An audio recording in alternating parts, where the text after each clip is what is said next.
बच्चों आज हम पढ़ेंगे एक्सरसाइज 3.3 का पहला प्रश्न। ये है ABCD एक समांतर चतुर्भुज है। प्रत्येक कथन को परिभाषा या प्रयोग किए गए गुण द्वारा पूरा कीजिए। तो यहाँ एक समांतर चतुर्भुज दिया है जिसके चार शीर्ष ABCD हैं और जिसके विकर्ण परस्पर बिंदुओं पर समद्विभाजित करते हैं, प्रतिच्छेदित करते हैं एक दूसरे को। तो हमें चार रिक्त स्थान दिए गए हैं, तो हमें यहाँ इन रिक्त स्थानों को या इन मानों को जो है समांतर चतुर्भुज के गुणों के द्वारा पूरा करना है। तो यहाँ पर लिखा है AD। समांतर चतुर्भुज की ये विशेषता होती है कि उसकी जो सम्मुख भुजाएं हैं वो आपस में समान होती हैं। जैसे AD जो है BC के बराबर होगी और AB CD के बराबर होगी।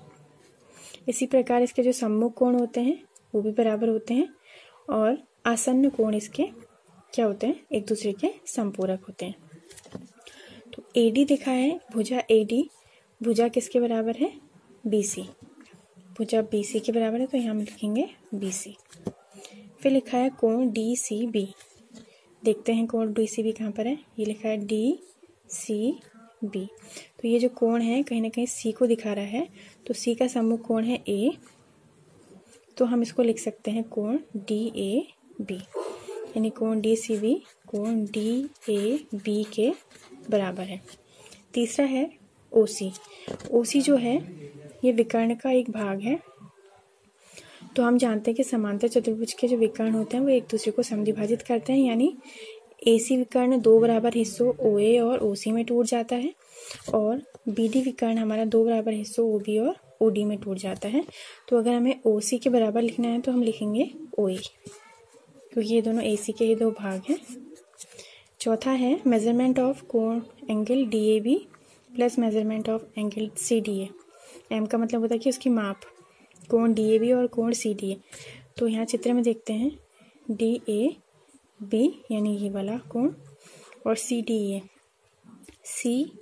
यानी ये वाला कोण। तो ये दोनों क्या है, अगल बगल के कोण हैं यानी आसन्न कोण है। तो ये इनका मान हमेशा क्या होगा, 180 होगा जोड़ने पे, क्योंकि एक दूसरे के क्या है, समपूरक है। समपूरक कोणों का योग कितना होता है, हमेशा 180। दूसरा है निम्न समांतर चतुर्भुजों में अज्ञात XYZ के मानों को ज्ञात कीजिए। तो हमें नीचे कुछ समांतर चतुर्भुज दिए हैं और हमें इनमें अज्ञात कोण XYZ के मानों को ज्ञात करना है। उसके लिए हमें उपयुक्त गुणों को लगाना है, प्रॉपर्टीज को लगाना है। तो ये समांतर चतुर्भुज में सम्मुख कोण बराबर होते हैं। तो अगर यहाँ 100 डिग्री हमें दिया है तो इसका मतलब Y का मान भी कितना होगा, 100 डिग्री। इसका रीजन क्या लिखेंगे, कोण B बराबर कोण D, क्योंकि ये दोनों क्या है, सम्मुख कोण है, तो इसलिए ये दोनों बराबर होंगे। और हमें A और C के मान कैसे प्राप्त होंगे, यानी X और Z के। हम जानते हैं कि आसन्न कोण क्या होते हैं, समपूरक होते हैं किसी समांतर चतुर्भुज में। तो हम या तो X + 100 ले लें या Z + 100 ले लें, एक ही बात है। तो हम लिखते हैं यहाँ पर X + 100 डिग्री = 180 डिग्री। ऐसा हमने क्यों लिखा, क्योंकि ये आसन्न कोण है, तो ये कैसे होंगे, आपस में समपूरक होंगे, समपूरक कोण। तो यहाँ पर एक इक्वेशन से हमें प्राप्त हुई है जिसमें x हमारी चर राशि दिख रही है हमें। तो अगर हम इस 100 को यहाँ ले जाएं तो हमें x का मान प्राप्त हो जाएगा। तो x = हो जाएगा 180 - 100 डिग्री, यानी 180 में से 100 घटाएंगे तो कितना प्राप्त हुआ, 80। तो x का मान हमें कितना प्राप्त हुआ, 80 डिग्री प्राप्त हुआ। अब चूंकि x और z एक दूसरे के सम्मुख कोण हैं और समांतर चतुर्भुज के सम्मुख कोण बराबर होते हैं, तो यानी कि यही मान किसका होगा, z का भी होगा। रीजन लिख लेंगे आप, कोण A बराबर कोण C। अब आते हैं दूसरे चित्र पे। इस चित्र में x और y तो आपको चतुर्भुज के अंदर दिए हैं, लेकिन z जो है वो बाहर दिया है, तो ये बहिष्कोण हो गया हमारा। तो पहले हम अंतःकोणों को देखते हैं। अगर यहाँ 50 डिग्री है तो यहाँ भी आपका कितना होगा, 50 डिग्री होगा। तो यहाँ पर हमारे कोई चर राशि नहीं लिखी है, लेकिन इसकी हमें हेल्प चाहिए होगी। तो x और 50 दोनों क्या है, आपस में समपूरक कोण है। तो हम यहाँ पे लिखते हैं x + 50 डिग्री = 180 डिग्री, जैसे हमने ऊपर लिखा था कि ये दोनों क्या हैं, समपूरक कोण है। अब इसका मान हम निकालेंगे तो x का मान आ जाएगा 180 - 50 बराबर 130 डिग्री। और यही मान किसका होगा, x के सामने कौन है, वाई। तो यही मान किसका है? वाई का भी है, क्योंकि एक्स और वाई आपस में कैसे हैं? समकोण है। अब रहा जेड। तो जेड क्या है? इस चतुर्भुज का बहिष्कोण है। और अगर हम यहाँ पर देखें तो यहाँ पर एक रैखिक गुण बन रहा है। और रैखिक गुण के बारे में मैंने आपको पिछले वीडियो में बताया था कि जब एक रैखिक गुण बनता है तो उसका पूरा मान होता है 180, यानी इन दोनों कोणों का मान कितना होना चाहिए? 180। तो ये कोण जो गायब है इसका मान हम क्या करेंगे? 180 में से 50 डिग्री को घटा के निकाल सकते हैं। तो जेड इज इक्वल टू हो जाएगा 180 डिग्री माइनस 50 डिग्री। तो इसका मान भी कितना आएगा? 130 डिग्री। यानी कि तीनों ही एक्स, वाई और जेड तीनों का मान हमें कितना प्राप्त हुआ? 130 डिग्री। इस चित्र में देखते हैं, यहाँ x जो है इसका एक सम्मुख कोण है, यानी शीर्षाभिमुख कोण है। जहाँ पे भी आपका इस तरीके का x का फिगर बनता है तो आमने सामने के कोण क्या होते हैं? बराबर होते हैं। तो यहाँ पर x का फिगर आपको दिख रहा है क्लियरली। तो x और ये कोण आपस में क्या होंगे? बराबर होंगे। और ये कोण जो है इसका मान कितना है? यहाँ पे बॉक्स बना है, इसका मतलब ये कितना है? 90 डिग्री का कोण है, समकोण है। तो यानी x का मान भी कितना होगा? 90 डिग्री होगा। उसका रीज़न आप लिख सकते हैं शीर्षाभिमुख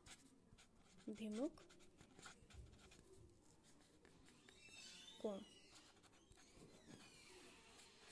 तो अब हमें x का मान पता चल चुका है और y जो है इस त्रिभुज के अंदर है जिसमें x 30 डिग्री, दो के मान हमें पता है। इसका मान 30 डिग्री है और इसका मान 90 डिग्री आया। तो y का मान हम कैसे निकालेंगे? त्रिभुज के कोण योग गुण की मदद से निकालेंगे। त्रिभुज का कोण योग गुण कहता है कि तीनों कोणों का योग कितना होता है? 180 होता है। यानी x 30, x का मान 90 और ये 30 और y के मान को जोड़ के कितना ये प्राप्त होना चाहिए हमें? 180 डिग्री। तो यहाँ पे लिखते हैं y कोण y प्लस x का मान 90 डिग्री प्लस तीसरा कोण जो है 30 डिग्री। इन तीनों का मान कितना होगा? 180 डिग्री। ये क्या है? आपके त्रिभुज के तीन कोणों का योग, तीनों कोणों का योग। तो इनको जोड़ते हैं, 90 और 30 हो गया आपका 120।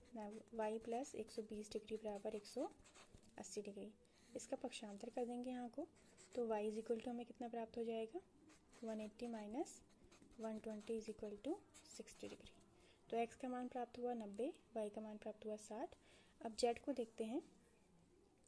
z जो है आपका, ये अगर हम देखें यहाँ पर आपका इस तरीके का जब z का फिगर बनता है किसी चित्र में तो उनको ये कोण और ये कोण आपस में क्या होते हैं? बराबर होते हैं। इनको हम कहते हैं एकांतर कोण युग्म। तो यहाँ पर भी अगर हम देखें तो इस चित्र में इस प्रकार से z का फिगर आपको दिखाई देगा। तो जो कोण y का मान प्राप्त हुआ वही मान z का भी होना चाहिए एकांतर कोण युग्म के हिसाब से। तो y का मान हमें कितना प्राप्त हुआ था? 60 डिग्री। तो यही मान किसका होगा? z का होगा। उसके लिए रीज़न आप लिखेंगे एकांतर कोण युग्म। ठीक है, तो x, y, z तीनों के मान हमें प्राप्त हो गए। अब अगला प्रश्न देखते हैं। इस प्रश्न में एक चतुर्भुज है जिसमें आपको एक कोने पे 80 डिग्री का कोण दिया है और इधर y, x और y के दो कोण दिए हैं और z जो है वो इस चतुर्भुज के बाहर स्थित कोण है। तो यहाँ पर देखिए z का मान हम कैसे निकाल सकते हैं? जहाँ पर भी आपका इस तरीके का f का फिगर बनता है, चाहे f उल्टा हो या सीधा हो, तो ये कोण और ये कोण हमेशा क्या होते हैं? बराबर होते हैं। इनको हम कहते हैं संगत कोण। तो यानी कि इस चित्र के हिसाब से z का मान कितना होना चाहिए? 80 डिग्री। रीज़न आप लिखेंगे यहाँ पे संगत कोण युग्म। तो अब आपको पता है कि x और 80 डिग्री क्या है? आपस में आसन्न कोण है क्योंकि अगल बगल स्थित हैं। तो x और 80 डिग्री जो होंगे एक दूसरे के संपूरक होंगे, यानी इनका योग कितना होगा? 180 डिग्री होगा। तो इस 80 को हम यहाँ ले जाते हैं तो x इज इक्वल टू हमें प्राप्त होता है 180 डिग्री माइनस 80 डिग्री।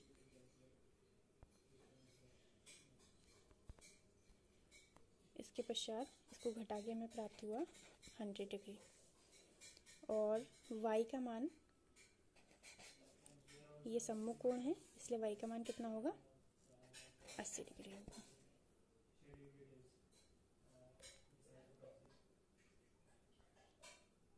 अब आते हैं अगले कोण पे। इसमें y का मान इस चित्र में देखें तो समकोण कोण के हिसाब से 112 डिग्री और x और z एक दूसरे के एकांतर कोण युग्म है। यहाँ पे देखिए इस तरीके से z का फिगर बन रहा है, ये लाइन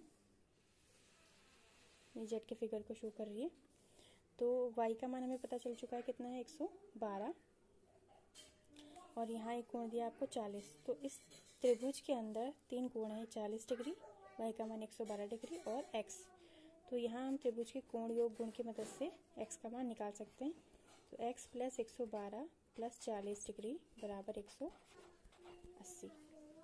इन दोनों को जोड़ लेते हैं।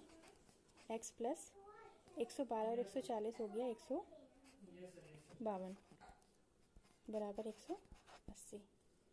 इसका पक्षांतर कर लेंगे तो x is equal to 180 minus 152 degree.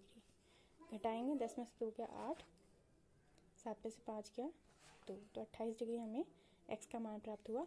अब चूंकि मैंने आपसे कहा था कि x और z की वैल्यू बराबर है, क्योंकि एकांतर कोणों को बना रहे हैं, तो यही वैल्यू किसकी होगी, z की भी होगी। यहाँ पर आप रीजन लिख लेंगे, y के सामने रीजन हो जाएगा सम्मुख कोण युग्म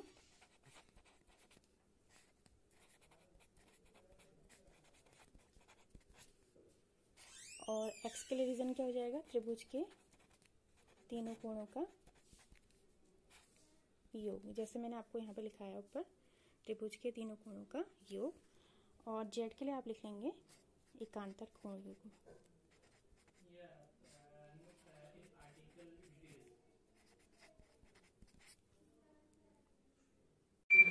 तीसरा प्रश्न है, क्या एक चतुर्भुज ABCD समांतर चतुर्भुज हो सकता है? यदि तो कुछ केसेस दिए गए हैं। तो पूछा गया है कि क्या एक चतुर्भुज ABCD जो है वो समांतर चतुर्भुज हो सकता है। तो यहाँ दिया है कोण D प्लस कोण B बराबर 180। तो मैंने यहाँ एक समांतर चतुर्भुज बना लिया, इसे समझने में आसानी होगी। तो यह है कोण D और यह कोण B। तो हम जानते हैं कि समांतर चतुर्भुज में सम्मुख कोणों का मान क्या होता है, बराबर होता है। ठीक है, तो कोण D और कोण B बराबर हैं, इसका अर्थ क्या है, बराबर भी है, उनका योग 180 भी है। इसका मतलब कि दोनों क्या होने चाहिए, 90-90 के होने चाहिए, क्योंकि दोनों बराबर हैं, यानी एक 90 तो दूसरा 90 भी होगा और इसी केस में उनका योग 180 भी होगा।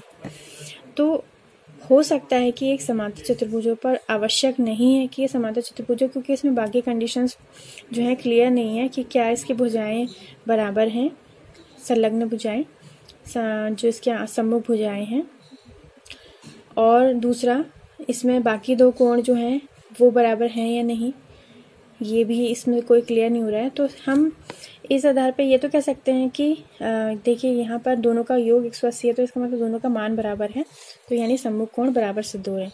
तो हो सकता है कि एक समांतर चतुर्भुज हो, परंतु इसे निश्चित रूप से हम नहीं कह सकते हैं। दूसरा है AB is equal to DC is equal to 8 centimetre and AD is equal to 4 centimetre and BC is equal to 4.4 centimetre. तो AB क्या है, इसमें दिया है कि AB और DC, ये AB भुजा है, ये DC भुजा है, इन दोनों का मान कितना दिया है, 8 सेंटीमीटर दिया है, और AD भुजा का मान दिया है 4 सेंटीमीटर और BC का दिया है 4.4 सेंटीमीटर। तो हम जानते हैं कि समांतर चतुर्भुज में सम्मुख भुजाएं क्या होती हैं, बराबर होती हैं, यानी ये भुजा इस भुजा के बराबर होती है, जो कि हमें दिख रहा है मानों से।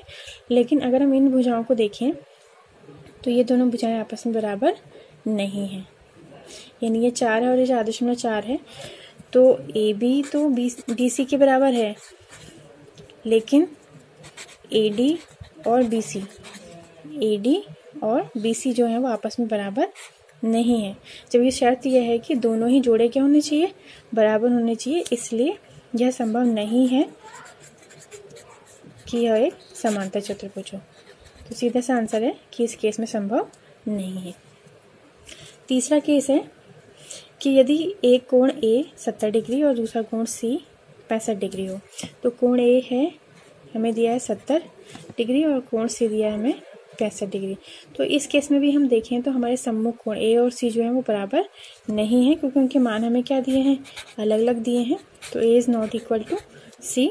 तो इसका मतलब इस केस में भी समांतर चतुर्भुज होना इस चतुर्भुज का संभव नहीं है। इस पहले वाले केस में आप लिख लेंगे संभव है परंतु कहा नहीं जा सकता या आवश्यक नहीं।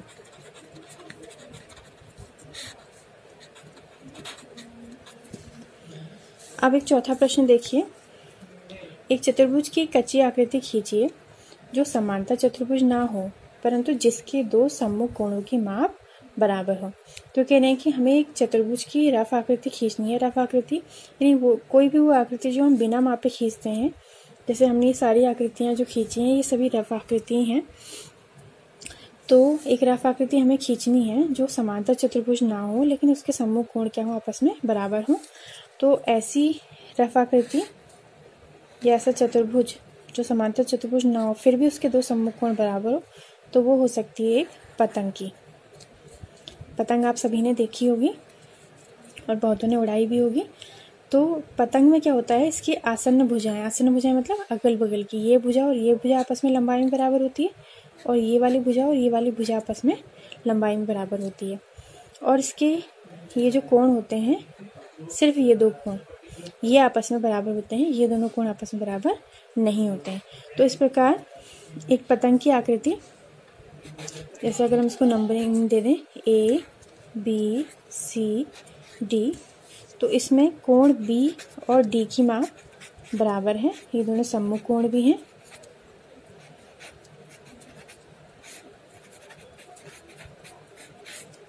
पर ये क्या है, एक समांतर चतुर्भुज, परंतु यह एक समांतर चतुर्भुज नहीं है। यह क्या है, यह एक पतंग है। ठीक है, ये चतुर्भुज तो है क्योंकि इसमें चार भुजाएं हैं, 1 2 3 4, लेकिन समांतर चतुर्भुज नहीं है क्योंकि इसमें बाकी दो कोण जो हैं वो सम्मुख कोण बराबर नहीं है। ठीक है, तो आज की वीडियो में बस इतना ही।